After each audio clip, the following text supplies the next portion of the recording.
Hola, muy buenas tardes a todos. Soy el licenciado Macario Sánchez. Bienvenidos a la presente cápsula jurídica. En esta ocasión voy a hablar de un tema en materia familiar. Posiblemente a algunas personas les parezca un tema un poco sencillo, pero quiero platicar sobre aquel y brindar algunos consejos. Esto es sobre cómo elaborar correctamente la propuesta de convenio cuando se solicita el divorcio incausado. Como ya lo he referido en otros videos, en otro video anterior, eh, cuando se solicita el divorcio incausado se tienen que agregar varios documentos. Entre ellos está exhibir una propuesta de convenio para regular las consecuencias de esa disolución del vínculo matrimonial. Y esas consecuencias son en torno a los hijos y en torno a los bienes que hubo durante el matrimonio. Bueno, ya entrando en materia, el artículo 2.373, fracción tercera del Código de Procedimientos Civiles vigente en el Estado de México establece los requisitos que debe de llevar la propuesta de convenio. En este caso, como es un procedimiento especial, se rige por sus reglas específicas, por lo que se tiene que dar cumplimiento total a dichos requisitos o forma de tramitar este procedimiento. Bueno, ese artículo que ya mencioné establece de manera clara los puntos que debe de llevar la propuesta de convenio. Y yo de manera particular no establezco un convenio genérico como pudiera ser cláusula primera, cláusula segunda, cláusula tercera, y no pongo más cláusulas para que no haya confusión respecto de lo que se está proponiendo en ese convenio. Bueno, yo lo que hago de manera general es ponerle como título a la propuesta de convenio que ha de regular las consecuencias de la disolución del vínculo matrimonial que une a X persona con X persona. Al tenor del artículo 2.373, fracción tercera del Código de Procedimientos Civiles vigente en el Estado de México, y ya después dos puntos y empiezo a hacer una reseña de aquellos puntos. ¿Estos cuáles son? Bueno, el inciso A, que es el primer requisito que pide esta propuesta de convenio, es quién se va a quedar con la guarda y custodia de los hijos menores o incapaces que hubo dentro del matrimonio o que procrearon ambos cónyuges. En este caso hay que ser precisos y establecer de manera correcta qué persona va a tener la guardia y custodia y, de manera muy importante, el domicilio en el cual ha de detentarse dicha guardia y custodia. Yo por lo regular, como se los comentaba, sigo al pie de la letra los incisos. Por ejemplo, en el inciso A, antes de decir a quién se le queda la guardia y custodia, de manera literal establezco lo que dice el inciso A del artículo 2.373, fracción tercera. Ya una vez que pongo de manera literal, establezco dos puntos y ya. La guardia y custodia, guardia y custodia será detentada por tal persona en tal domicilio. Y también establezco un párrafo aparte en el cual expongo que cualquier cambio de domicilio, cualquier modificación respecto del lugar donde se detenta la guardia y custodia, se tiene que hacer saber al juzgado para que el padre que convive o madre que convive pueda ser sabedor y convivir de manera correcta y eficaz con los menores o incapaces que existan.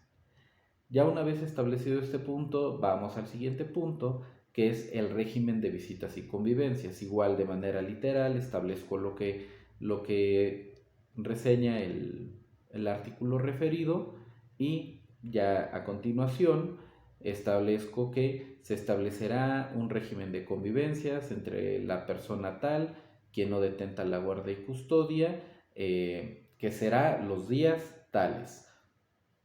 Hay varios tipos de convivencia que se tienen que establecer en esa cláusula, que es convivencia ordinaria, la convivencia en periodos vacacionales y también la convivencia respecto del cumpleaños de los menores y cumpleaños de los padres.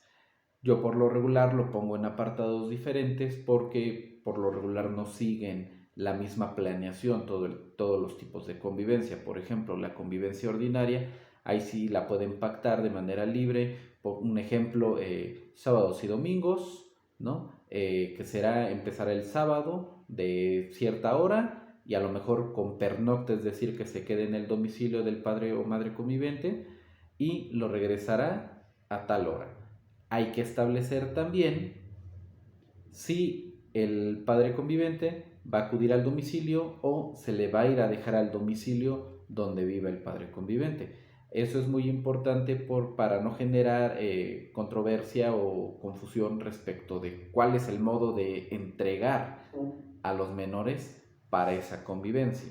Hay que establecer, siempre lo digo, modo, tiempo y lugar, ¿no? Hay que establecer los horarios, los días, quién va a ir por el menor o si se va a ir a dejar el menor y a qué hora se va a regresar y si lo va a regresar o va a acudir quien detenta la guardia y custodia por esos menores, estableciendo de manera específica que el domicilio donde vive tal persona es el ubicado en tal. Eso no quiere decir que la convivencia deba de ser exclusivamente en el domicilio, porque el padre tiene derecho a que la convivencia pueda ser en lugares de recreación, a lo mejor salir a pasear a un parque, no sé, muchísimas cosas, pero hay que establecer un domicilio si es que van a establecer la entrega y recepción, porque es muy importante saber, casi como lo mencionamos en la primera cláusula, saber dónde vive la persona que va a tener la guardia y custodia y la persona que va a tener esa convivencia con los menores de edad.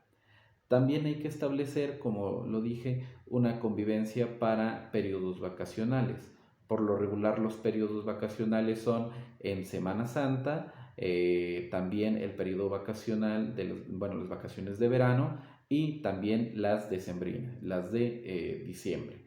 Hay que establecer también horarios específicos. Por lo regular este tipo de convivencias en periodos vacacionales se divide en 50% y 50%. Es decir, por ejemplo, si va a convivir el mes de julio y son 30 días del 1 al 30 de julio, bueno, en este caso son 15 para un progenitor y 15 para otro progenitor, esos periodos de convivencia. Hay que establecer quién va a empezar y quién va a terminar, lo cual pueden establecer también que al siguiente año va a ser al revés, quien va a empezar va a ser el otro progenitor y quien va a concluir el periodo vacacional es el que había empezado en el periodo anterior.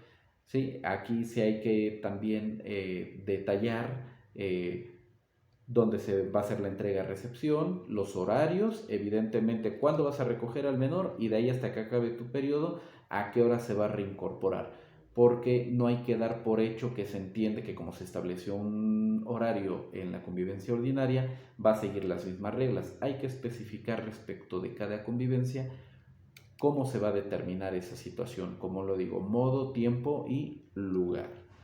Y por último tenemos otro tipo de convivencia que es respecto del cumpleaños de los menores y de los progenitores. Por lo regular establecen que el cumpleaños de la madre pasa con la madre y el cumpleaños del padre se pasa con el padre. Y respecto del cumpleaños de los hijos, hay parejas que establecen que ambos van a estar conviviendo. Hay parejas que establecen que, bueno, el cumpleaños de mi hijo del año par es con la mamá y el cumpleaños de mi hijo del año no es con el papá. Así también lo pueden establecer y hay que establecer también horarios para entrega, recepción y algunos otros detalles que pudiera haber de por medio. Le digo, no todos los horarios son iguales en los tipos de convivencia porque cambian esos tipos de convivencia y hay que detallarlos bien para que no haya ninguna confusión al respecto. Bueno, ya que abarcamos esta cuestión de la convivencia de los menores con sus progenitores, vamos al tercer punto, que es el inciso C, que establece que se detalle quién va a seguir habitando el domicilio donde se hizo vida en común en su caso. Porque hay ocasiones que se vive a lo mejor en el domicilio que creó, que hizo a lo mejor el papá o a lo mejor la mamá, y a lo mejor se va a quedar la mamá en el domicilio con los hijos, aún después de concluido el procedimiento de divorcio. Hay que detallar bien, quién seguirá viviendo en el domicilio, ubicado en tal, será su progenitora, quien va a detentar la guardia y custodia de ellos, tal como se señaló en el inciso A.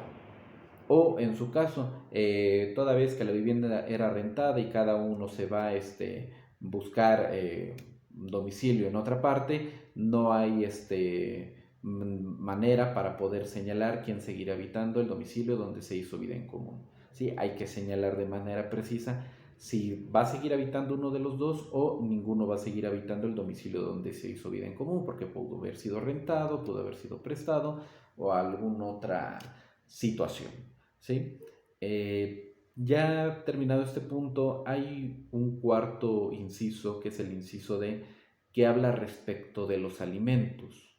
En este punto me podría detener para hablar muchísimo porque tiene tantas vertientes, tantas interpretaciones y tantos puntos que no me sería suficiente abarcarlos en este video y podría ser materia de un video diverso la cuestión de los alimentos y el derecho a ellos. Sin embargo, de manera resumida, puedo comentarles que, como se los había mencionado, hay que determinar modo, tiempo y lugar. ¿Qué quiero decir? Bueno, si la mamá es la que va a detentar la guardia y custodia, quien no tiene esa guardia y custodia tiene que brindar una pensión alimenticia. Esa pensión alimenticia hay que determinarla en modo, tiempo y lugar. Por ejemplo, si hay una fuente laboral de la cual se puede hacer un descuento directo de alimentos, no hay mayor problema porque se va a establecer, va a ser tanto porcentaje el que propongo que se dé para los menores, tiene su fuente laboral en tal lugar, gana tanta cantidad, tengo tantas necesidades o también tienen tantas necesidades mis hijos y propongo que sea este porcentaje, que sea mediante descuento directo, el cual solicito se informe a la fuente laboral, sea depositado al número de cuenta tal, con clave interbancaria tal, de la institución tal, a nombre de tal persona, que es la que va a recibir la pensión alimenticia a favor de los hijos.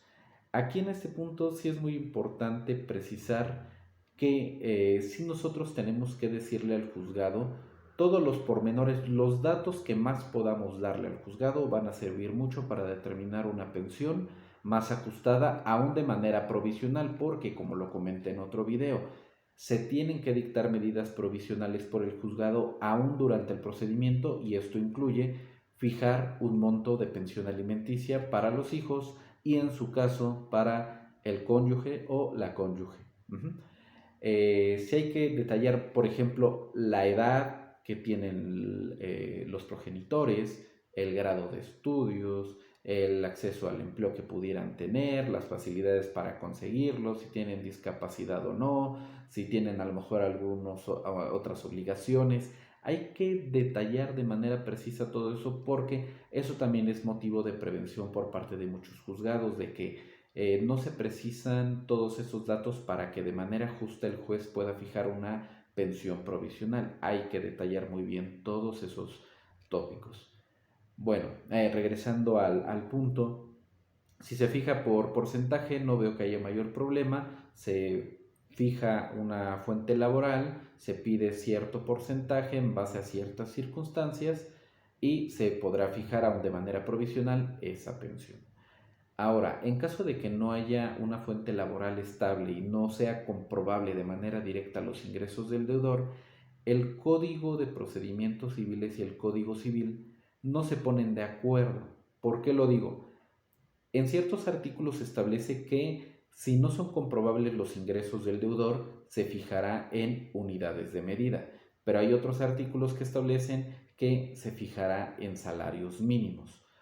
Son muy diferentes ambas cantidades. La unidad de medida es mucho más baja y el salario mínimo es mucho más alto para la cantidad de pensión alimenticia, que la ley establece que no deberá de ser inferior a 1 por acreedor alimentario. Sin embargo, en la práctica no determinan un salario mínimo o una unidad de medida por cada menor. Por ejemplo, Si son dos menores, señalan una unidad y media, un salario y medio, o por ejemplo son tres, señalan dos, ¿no? No es algo que sea tajante, lo señalan en base a su criterio los juzgados, pero sí es importante señalar esa situación. No se ponen de acuerdo los juzgados si lo señalan en unidades de medida o salarios mínimos. Sin embargo, existe jurisprudencia que menciona que debe de ser en salarios mínimos.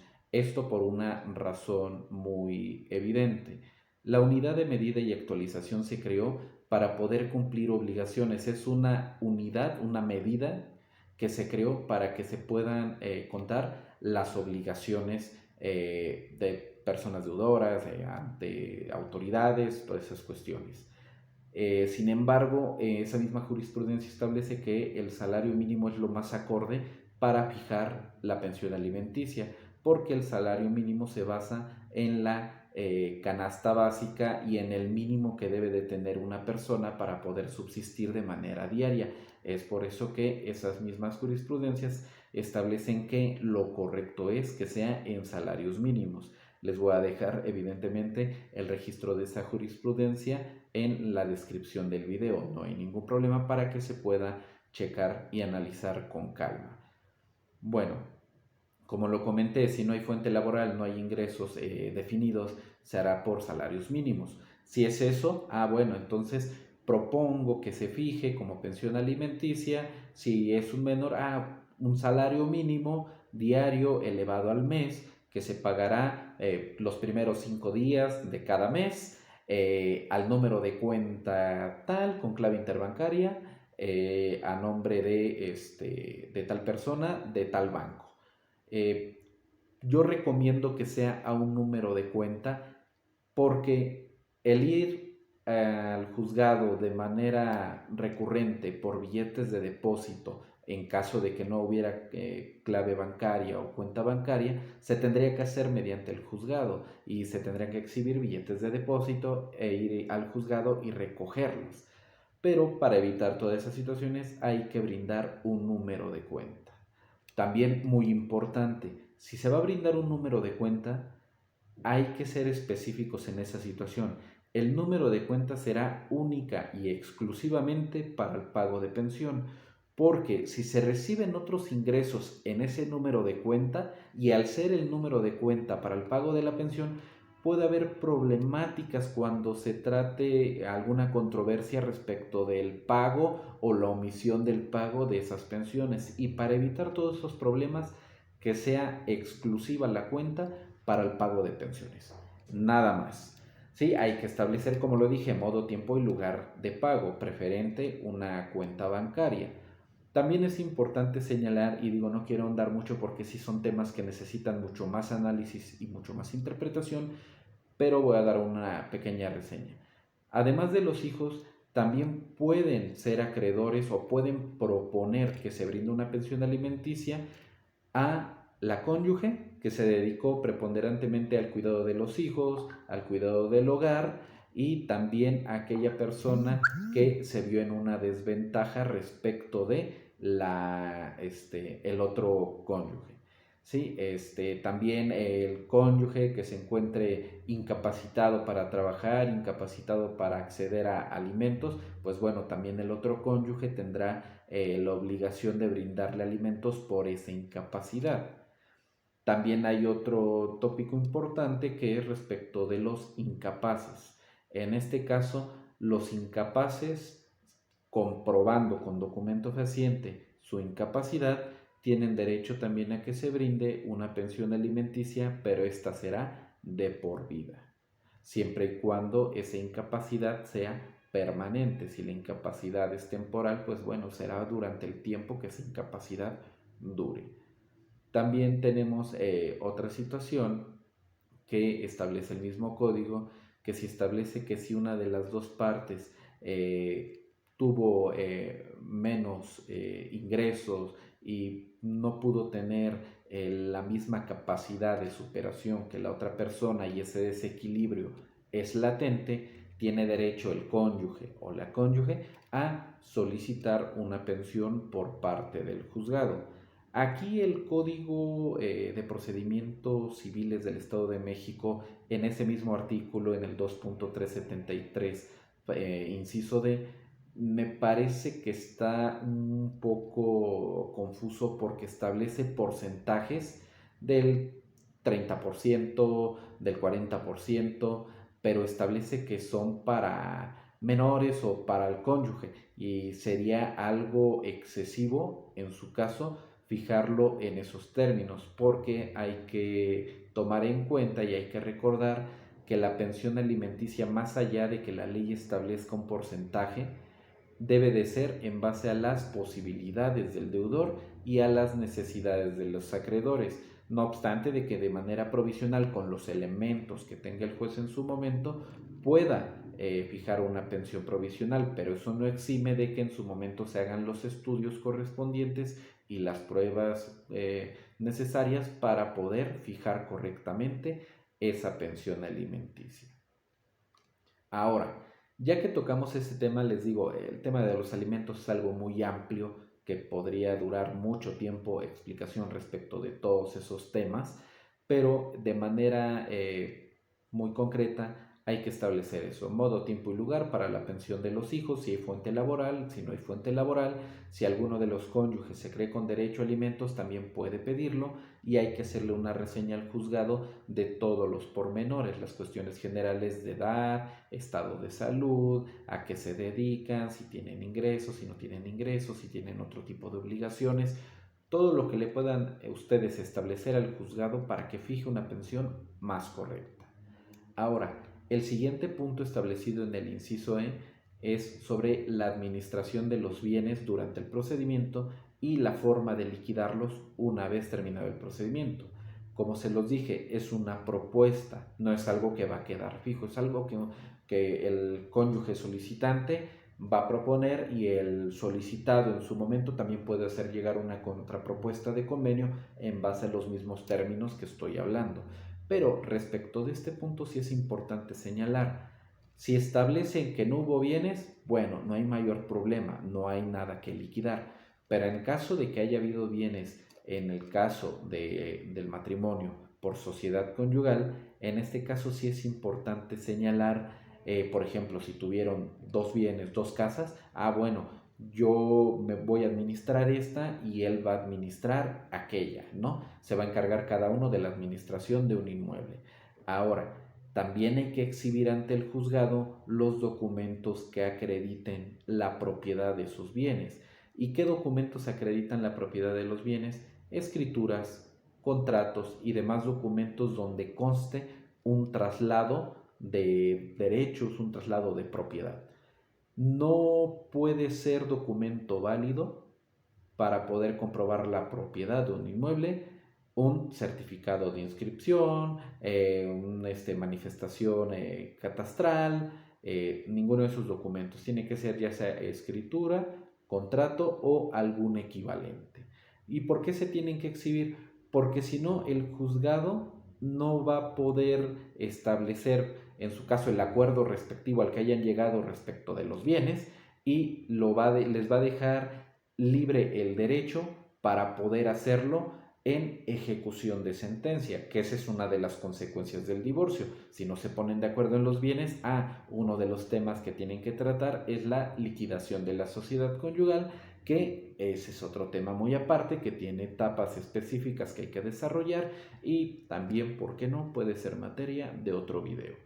Pero bueno, en este caso hay que establecer de manera clara y verdadera qué bienes, derechos y obligaciones hubo dentro del matrimonio, porque lo que se liquida no solamente son bienes, sino también derechos que existan y también obligaciones que se hayan contraído durante el matrimonio en beneficio de la sociedad conyugal.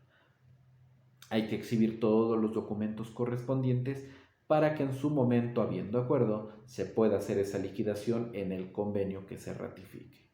¿Sí? Ahora, en caso de que no haya habido sociedad conyugal y estén por separación de bienes, aquí no va a poder haber una liquidación, una administración, porque se entiende que en la separación de bienes Todos los bienes que se adquieran dentro del matrimonio son exclusivamente de cada cónyuge. Sin embargo, la ley y criterios federales establecen que si uno de los cónyuges en la separación de bienes se ve desequilibrado porque uno hizo más bienes que el otro y es desproporcionado ese aspecto y es visible, el juzgado puede hacer una división, una compensación de sus bienes de manera equitativa hasta por el 50%. No estoy hablando que por el 50%, hasta por el 50% de los bienes. Esto quiere decir que puede ir desde el 1% hasta el 50% máximo. ¿Sí? Para que no haya confusión respecto de que, es que me toca la mitad aún en separación. No, máximo el 50% siempre que el juzgado evalúe esa situación de desventaja. Pero estamos hablando de una propuesta de convenio, no hay que olvidarlo. Si yo propongo, es que yo no tuve bienes y él hizo una casa y un carro, propongo que compensación me dé tal porcentaje, que puede ser a lo mejor en cuestión de bienes o en cuestión monetaria para tratar de equilibrar esa situación. Uno lo puede proponer y si la otra parte lo acepta, pues bueno, está excelente, se aprueba el convenio con los documentos correspondientes, como ya lo establecí, hay que acreditar esos bienes, derechos y obligaciones y pues evidentemente en la separación de bienes, si queremos una compensación, hay que proponerlo y hay que acreditarlo también, ¿sí?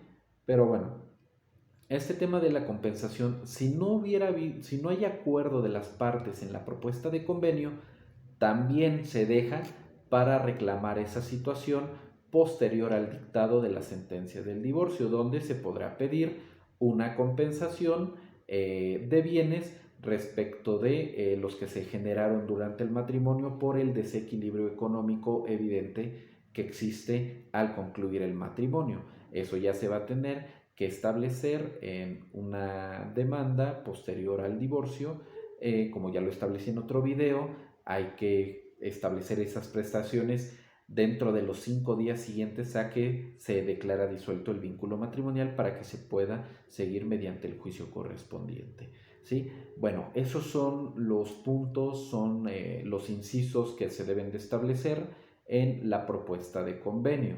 Sin embargo, a veces los juzgados, por criterio propio, establecen algunos otros puntos, algunas otras características que no son obligatorias, porque si ustedes se van estrictamente a esos puntos que les mencioné y acreditar o proponer, más que nada proponer todo lo que establecen esos incisos, aunque el juzgado les prevenga y diga, quiero que me digas ahora esto, esto y esto, y en caso de que no me digas esto o no me desahogues esta prevención, te lo voy a inadmitir. Bueno, como son requisitos extraordinarios que no establece la ley y más tratándose de un procedimiento especial, se pueden hacer las manifestaciones correspondientes, a lo mejor dando cumplimiento, pero a lo mejor si no puedes o estás imposibilitado, no se da el cumplimiento respectivo y si el juzgado te desecha, bueno, ya se podrá hacer el recurso ordinario correspondiente, que es el recurso de queja en contra de la inadmisión